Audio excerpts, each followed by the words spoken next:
शेखामुरी गोपाल साहब जय हिंद। राष्ट्रीय अध्यक्ष सेंगर साहब जय हिंद। मेरी आवाज़ आ रही है तो ओके कर दें कोई भी।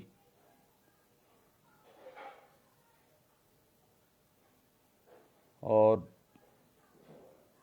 जल्दी जल्दी थोड़ा शेयर करें जिससे सभी के पास नोटिफिकेशन पहुंच जाए और ज़्यादा से ज़्यादा लोग जुड़ सकें।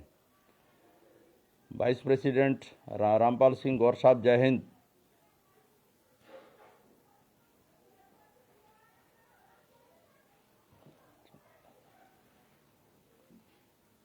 बाबू सिंह बघेल साहब जय हिंद।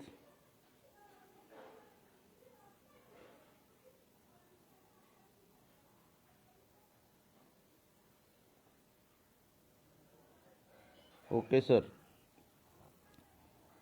अभी शेयर कर दें, थोड़ा जल्दी जल्दी शेयर करें जिससे लोग जुड़ जाएं। टाइम वैसे ही ओवर चला गया है।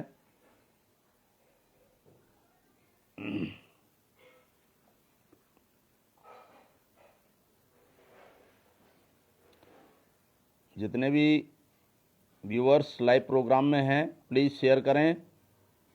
और मेरा सभी को तहे दिल से दिलबाग सिंह साहब जय हिंद। बलविंदर सिंह साहब जय हिंद। आप जुड़ चुके हैं, जुड़ने के लिए बहुत बहुत स्वागत। जितने भी मेरे साथ अभी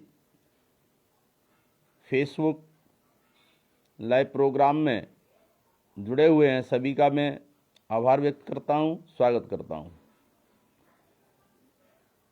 मैं सूबेदार मेजर सुरेश सिंह तोमर, अध्यक्ष चंबल जोन, आप लोगों के सामने फेसबुक लाइव प्रोग्राम में उपस्थित हुआ हूं।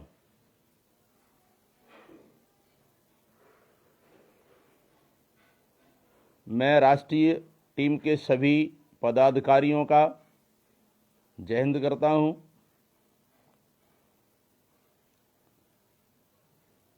राष्ट्रीय अध्यक्ष जोगिंदर सिंह साहब का तहे दिल से आभार व्यक्त करता हूं और जय हिंद करता हूं।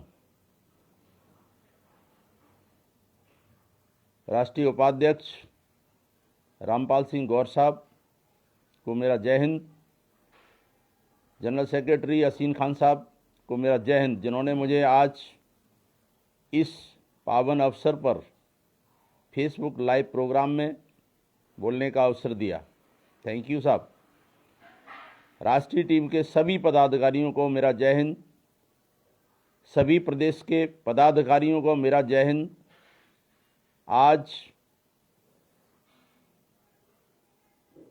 हिंदू धर्म का ये दीपावली का त्यौहार है। इसमें आज धनतेरस है। मैं भगवान धन्वंतरी से अपने इंडियन वेटरन्स ऑर्गेनाइजेशन परिवार के लिए प्रार्थना करता हूं कि वो आपको आरोग्य बख्शें और स्वस्थ रहने के लिए आप पर कृपा करके बनाए रखें। दीपोत्सव के इस पावन पर्व पर माँ लक्ष्मी आपको सुख, समृद्धि, सफलता,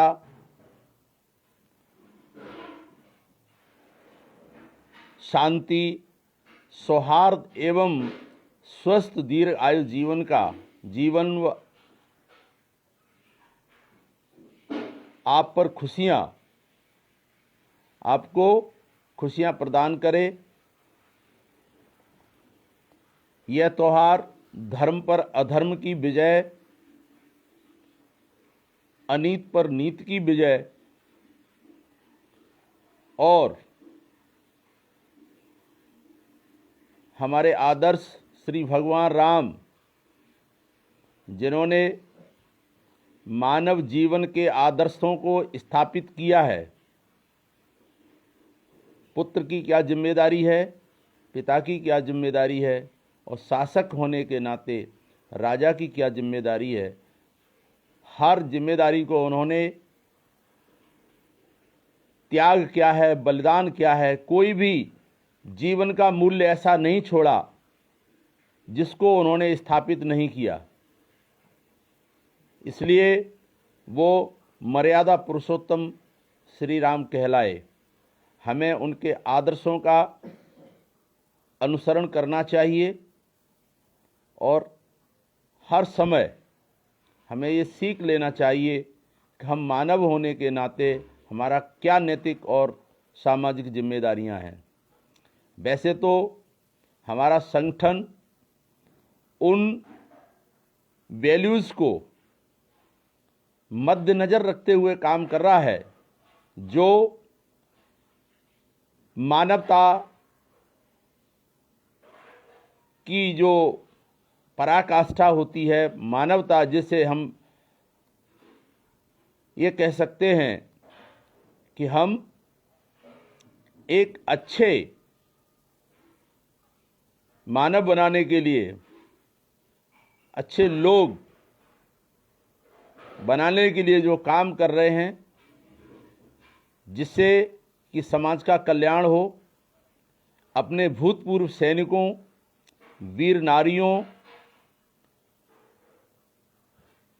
आश्रितों, उनकी जो भी समस्याएं हैं उनको ध्यान में रखते हुए उनकी मदद के लिए हम हमेशा तत्पर रहते हैं। तो हम उन्हीं मूल्यों का जो है अनुसरण कर रहे हैं जो श्री राम ने स्थापित किए हैं। मैं इस संगठन की स्थापना के लिए तहे दिल से अपने सेंट्रल टीम के तमाम पदाधिकारियों का,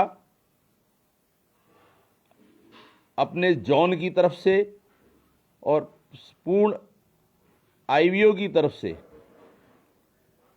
धन्यवाद ज्ञापित करना चाहता हूं कि उन्होंने उन मूल्यों को समझा और उसकी ज़रूरत पूरी करने के लिए इस संगठन का निर्माण किया। तो आज का जो हमारा विषय है जो मुझे दिया गया है, हाउ कैन हेल्प टू वीर नारीज and war heroes for IVO. तो इसी काम के लिए ये संगठन बना हुआ है, हम उस काम को कर रहे हैं। लेकिन फिर भी ये विषय दिया गया है कि हम किस प्रकार से आईवीओ के माध्यम से वीर नारी और युद्ध नायकों की मदद कर सकते हैं। उन्हीं सब मूल्यों को लेकर के हमारा संगठन काम कर रहा है। सुरेंद्र सिंह यादव साहब जय हिंद, जगदीश राम साहब जय हिंद, जीतू डागर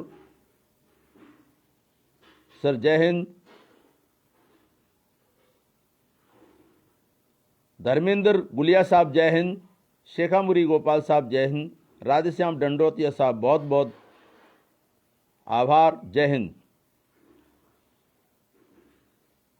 तो हम किस प्रकार से इस आईवीओ के माध्यम से अपने जो हमारे वार हीरो हैं और हमारी वीर नारियां हैं उनकी मदद कैसे करें, उनकी मदद करने के लिए ये संगठन बनाया गया है। फर्स्ट में हमें उनकी मदद करना है तो हमारी एरिया ऑफ रिस्पॉन्सिबिलिटी है,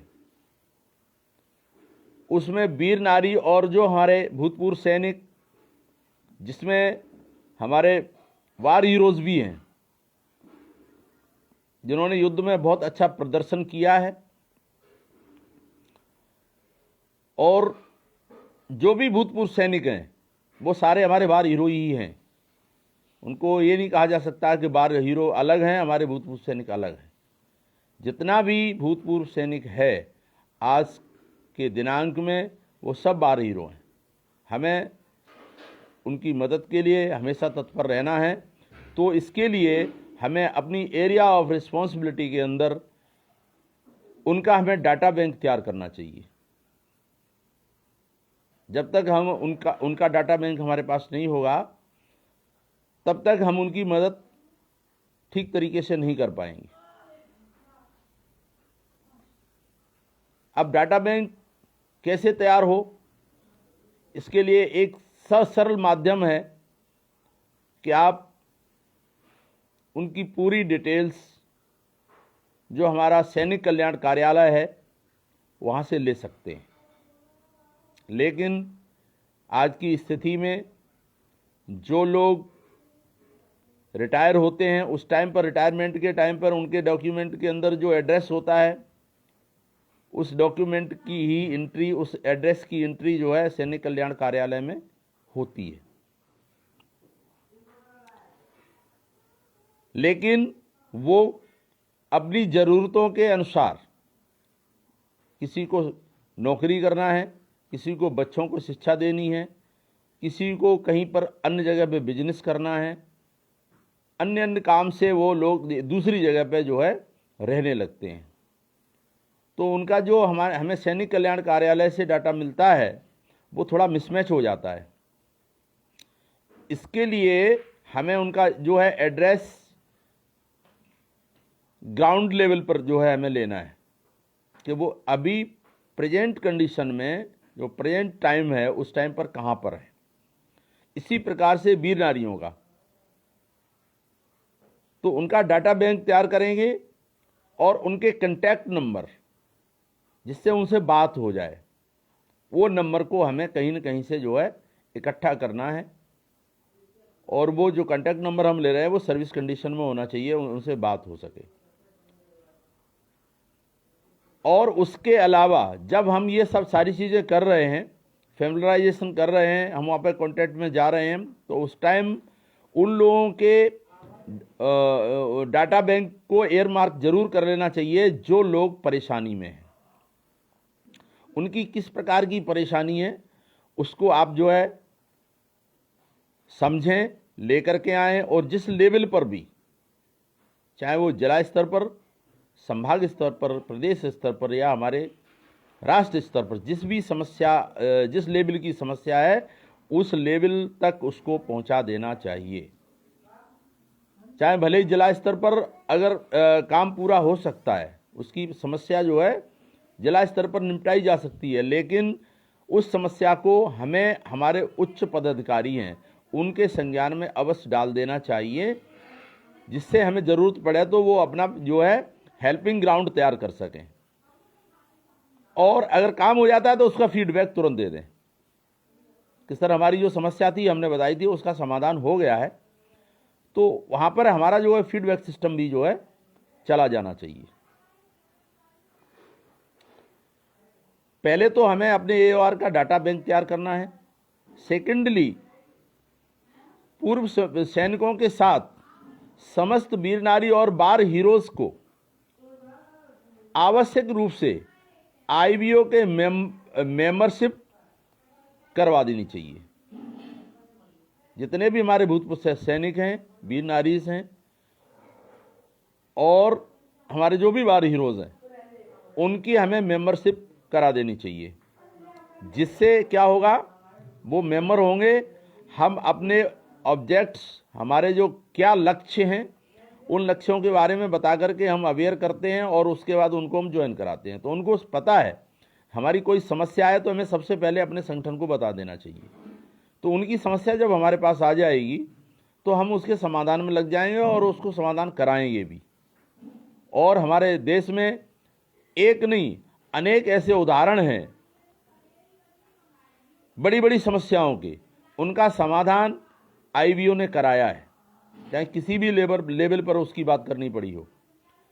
इसलिए उनको जो है मेंबर बनाने के लिए प्रेरित करें, जिससे उनकी समस्या तुरंत हम लोगों के पास आ जाए और उस समस्या का हम समाधान करें।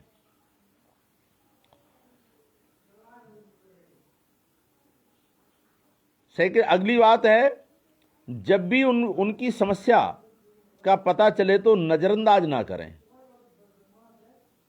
किसी भी प्रॉब्लम की अगर जानकारी हमें मिलती है उसको हमें नज़रअंदाज नहीं करना चाहिए कि चलो ठीक है अब कैसे होगा या हम क्या कर सकते हैं। तो संगठन चलाने का कोई मतलब नहीं है। ऐसी कोई समस्या नहीं है जिसका समाधान नहीं है। जब उसका समाधान है और इसी उद्देश्य को लेकर के संगठन खड़ा किया गया है, तो हमें उस समस्या को बिल्कुल भी नज़रअंदाज नहीं करना है, हमें उनकी मदद में खड़े होना है। तो उनकी मदद में खड़े होकर के भी हम अपने भूतपूर्व सैनिकों और वीर नारियों की मदद कर सकते हैं।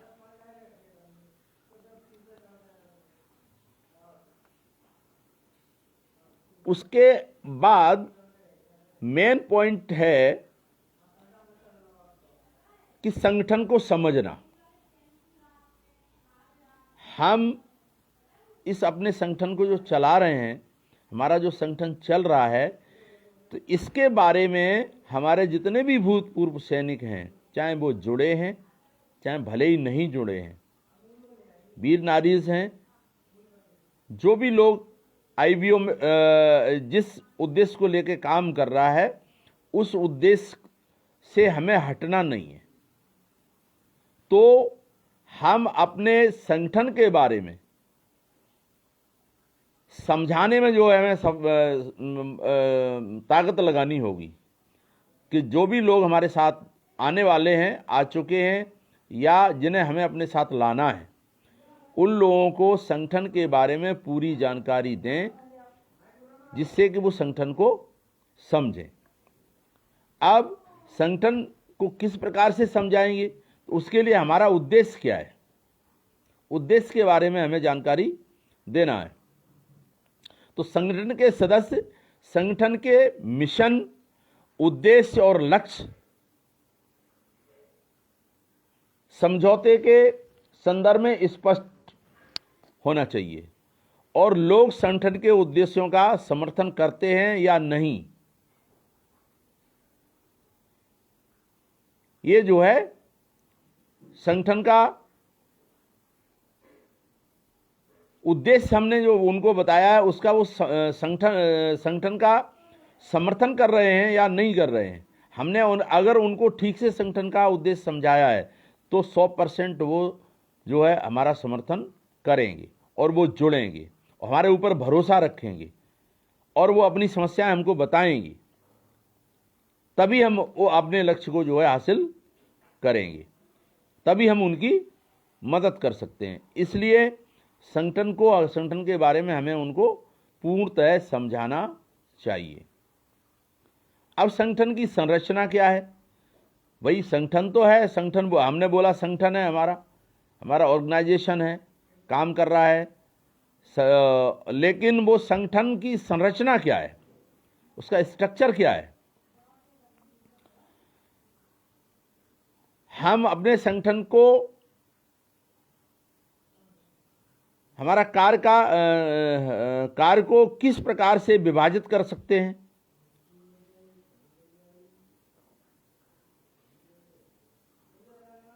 क्या उद्देश्य और आंतरिक संरचना के बीच में पर्याप्त अनुरूपता है? इसके बारे में भी जो है हमें समझना चाहिए। काम करने वाले लोगों को हमारा जो संगठन है, हमारा प्रदेश कार्यकारिणी है, जिला की कार्यकारिणी है, वो आपस में अनुरूप हैं या नहीं, एक दूसरे की मदद के लिए खड़े हैं नहीं, हमारा अप्रोच वहाँ तक है या नहीं, हमारा तालमेल अच्छा है या नहीं, इसके बारे में भी जो है हमें हमारी जो संरचना है, इसके बारे में हमें जो हमारे आईवीओ के जो स्पेशली वर्कर्स हैं, जिनके पास रिस्पॉन्सिबिलिटी दी गई है, चाहे ब्लॉक लेवल की रिस्पॉन्सिबिलिटी है, चाहे वो तहसील लेवल की रिस्पॉन्सिबिलिटी है, चाहे वो जिला लेवल की रिस्पॉन्सिबिलिटी है, या इससे ऊपर वाले पदाधिकारियों की रिस्पॉन्सिबिलिटी है, जहाँ पर भी हमारा पब्लिक इंटरेक्शन होता है, वहाँ पर हमें ये सारी चीज़ें खोल के बताना चाहिए कि हमारा संगठन इस प्रकार से काम करता है। हमारी समस्याएं जहाँ भी आती हैं हम ऊपर बताते हैं, हम एक दूसरे के बिल्कुल नेटवर्क में हैं। हमारी समस्याओं चाहे हम दिन में फ़ोन करें चाहे रात में फ़ोन करते हैं, तो हमारे उच्च पदाधिकारी हमें तुरंत अटेंड करते हैं। मैं आपको एक एग्जाम्पल आज देना चाहता हूँ। इत्तेफाक से आज जो है मैं ECHS में गया, तो वहाँ पे एक प्रॉब्लम फेस हुई।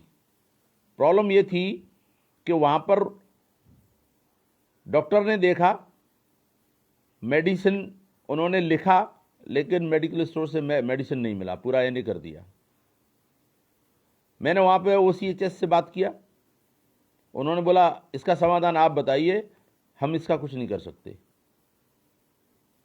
उन्होंने बोला हम तो मिलिट्री हॉस्पिटल के ऊपर डिपेंड हैं। तो मैंने कहा, मैंने उनको बोला, निवेदन किया कि सर आप जो है हमारी परेशानी को मिलिट्री हॉस्पिटल के कमांडेंट साहब को बताएं। बोला आप बात कर लीजिए। अब मैं क्या करता? मैंने कोई बात नहीं है, मैंने नंबर लेने की कोशिश की, मैंने तुरंत जो है अपने स्टेट प्रेसिडेंट को बताया, उन्होंने भी चारों जगह कई जगह बात किया।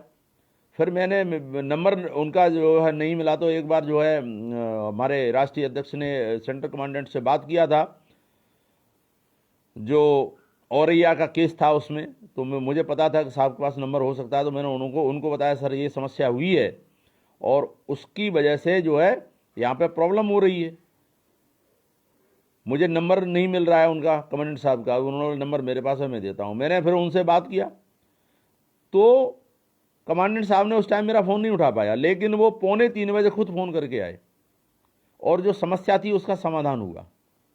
उन्होंने बोला कि मेडिसिन आपको उसी टाइम मिलेगा, एने का कोई कॉलम नहीं है। तो ये सारी चीज़ें क्या है, हमारा काम करने का तरीका है, इसको हम टाइम टू टाइम लोगों में बताते रहें, अपने पदाधिकारियों को फीडबैक देते रहें। जब काम हो गया उनका, वहाँ से मेरे पास रिस्पॉन्स आ गया, तो उसके बाद मैंने अपने स्टेट प्रेसिडेंट को भी बताया और राष्ट्रीय अध्यक्ष साहब को भी बताया। उन्होंने बोला ठीक है साहब, इनका नंबर सेव करके रखिए और जब भी ज़रूरत पड़ती है तो वो ठीक आदमी है, ऐसी कोई बात नहीं है। तो ये सारी चीज़ें क्या है, मैं एक उदाहरण के तौर पे मैंने आपको बताया है कि जो हमारी संरचना है संगठन की, वो किस प्रकार से हमें कोऑपरेट कर रही है, हम एक दूसरे के साथ आपस में कितने अच्छे तरीके से कोऑपरेशन से काम कर रहे हैं। ये सारी चीज़ें भी हमें बता करके, भूतपूर्व सैनिकों में ये जागरूकता फैला करके हम उनकी समस्याओं का समाधान कर सकते हैं और उसकी मदद हो सकती है। संबंध, अगला पॉइंट आता है कि संगठन का जो है संबंध। समय ज़्यादा हो गया है, समय टाइम हो गया है, मैं आपका और 5 मिनट टाइम लूँगा और इसको कंक्लूड करता हूँ। आप लोग जुड़े रहें, थोड़ा इंटरप्ट हो गया, सॉरी उसके लिए। सभी को मेरा जो है जय हिंद। राधेश्याम दंडोतिया साहब जय हिंद, बीकर साहब जय हिंद, सुरेंद्र सिंह यादव साहब जय हिंद, बलविंदर साहब जय हिंद, जयाश्री मैडम जय हिंद, सुरेश शर्मा साहब जय हिंद, नरेंद्र सिंह राठौर साहब जय हिंद। अभी हमारा जो संबंध है संगठन के बारे में हमें समझाना, हमारे संबंध क्या है, हमारा संगठन किस तरीके से आपस में संबंध रखता है। व्यक्तियों के बीच, विभिन्न कार्य करने वाली इकाइयों या विभागों के बीच और लोगों तथा उनके कार्य की आवश्यकताओं के बीच में संबंध कैसे है, जो मैंने अभी आपको उदाहरण दिया है जी, हमारे संबंध हैं। अगर संबंध नहीं होते तो साहब हमें इतनी जल्दी जो है रिस्पॉन्स नहीं करते। तो हमें ये भी जो है जानकारी जो है हमारे भूतपूर्व सैनिकों और वीर नारियों को देना है, और इस प्रकार से वो हमसे जो है जुड़ेंगे, हम उनकी मदद कर पाएंगे। हमारा नेतृत्व अन्य विभागों के बीच लक्ष्यों के ढूंढने और उनके बीच संतुलन बनाए रखने के लिए होता है। हमारा जो नेतृत्व है वो क्या है, समस्याओं को ढूंढना, लक्ष्यों को ढूंढने का मतलब है उनकी समस्याओं को ढूंढना और उनके बीच संतुलन बनाए रखते हुए उसका समाधान करना। ये हमारा जो है नेतृत्व है। तो इस पे हमारा जो नेतृत्व है बिल्कुल खरा उतरता है, हमारी लीडरशिप है। हमको पता नहीं लगता है कभी कभी, और हमारे राष्ट्रीय अध्यक्ष साहब को पता लगता है और उस पर वो संज्ञान ले लेते हैं। उसके बाद हम लोगों को नीचे बताते हैं कि वहाँ पे ये कार्रवाई हो रही है, आप लोग इसको देखो। तो हमारा नेतृत्व बहुत ही आले दर्जे का है, हमारी लीडरशिप में कोई कमी नहीं है। इसके बारे में भी हमें जो है संगठन के बारे में लोगों को समझाना है। जब हम ये सारी चीज़ें उनको समझाएंगे तो वो लोग अपनी समस्याओं को हमारे सामने लाएंगे और हम उनकी मदद करेंगे। अब लास्ट में आती है उनकी सहायक क्रिया विधि। हम जो है एक दूसरे की हमारे जो सहायता करने की प्रणाली है वो कैसी है। एक सहायक संगठन जिसके नियोजक, नियंत्रण, बजटिंग और संगठन के सदस्यों को प्राप्ति में सहायता प्रदान करने वाले अन्य सूचना तंत्रों के अस्तित्व को बनाए रखने के लिए अनिवार्य रूप से प्राप्त किया जाना चाहिए। अगर ये सारी चीजें नहीं होंगी तो जो है हम एक दूसरे की मदद नहीं कर पाएंगे। हमारा जो है, हमारी जो नियोजन है, प्लानिंग है, नियंत्रण है, कंट्रोल और बजटिंग, हमारा एक्सपेंस क्या होने वाला है इसके बारे में भी प्लानिंग होना चाहिए। और संगठन के सदस्यों को प्राप्ति में सहायता, ये सारी चीजें जो हमारे संगठन के लोग हैं जो हमसे जुड़ रहे हैं उनको ये कैसे प्राप्त होता है, तो इसके बारे में भी जो है उनको बताना चाहिए। जब ये सारी हमारी प्लानिंग सही होगी, नियंत्रण होगा और संगठन के सदस्यों को ये सारी जानकारी होगी, हमारा बजटिंग होगा, तो हम जिस भी काम को प्लान करेंगे वो हमारा काम सफलतापूर्वक होगा। इसलिए जो है ये सारी चीज़ें कवर होना चाहिए। अभी समय कम होने के वजह से मैं सभी को पुनः दिवाली की एडवांस में बहुत बहुत बधाई और अनंत शुभकामनाएं देते हुए मैं, मेरे साथ जितने लोग जुड़े हैं अभी लाइव हैं, उन सभी का आभार व्यक्त करता हूं और परमात्मा से प्रार्थना करता हूं कि हमारे परिवार के, आईबीओ परिवार के जो भी लोग हैं वो दिन दूनी रात चौगुनी जो है अपनी तरक्की करें, चाहे वो बिजनेस कर रहे हैं, चाहे वो नौकरी कर रहे हैं, चाहे वो घर पर रह रहे हैं, कहीं पर भी रह रहे हैं, उनकी जो है लक्ष्मी हमेशा जो है मदद करे और परमात्मा उन पर इसी प्रकार से प्रसन्न रहे और उनकी जो है किसी प्रकार की कोई समस्या ना हो। परमात्मा से मेरी प्रार्थना है बार बार। और मैं सभी का आभार व्यक्त करता हूं कि स्पेशली मैं राष्ट्रीय टीम का आभार व्यक्त करता हूं, प्रदेश अध्यक्ष साहब का मैं आभार व्यक्त करता हूं जिन्होंने मुझे इस पावन पर्व पर आप लोगों के सामने प्रस्तुत होने का अवसर दिया। और पुनः मैं जब भी मुझे अवसर मिलेगा फिर आप लोगों के सामने जो भी सब्जेक्ट मिलेगा उसको लेकर प्रस्तुत रहूँगा। और यहीं पे मैं अपनी वाणी को विराम देते हुए सभी को जय हिंद, जय भारत, जय इंडियन वेटरन्स ऑर्गेनाइजेशन, सभी को मेरा बार बार जो है आभार। आप लोगों ने मुझे सुना और इसमें कोई अगर ऐसी बात हुई हो जो आपको अच्छी नहीं लगी हो उसके लिए मैं क्षमा प्रार्थी हूँ। और मेरी तरफ से आप लोगों को बहुत बहुत जो है बधाई और अनंत शुभकामनाएं दिवाली की। Thank you.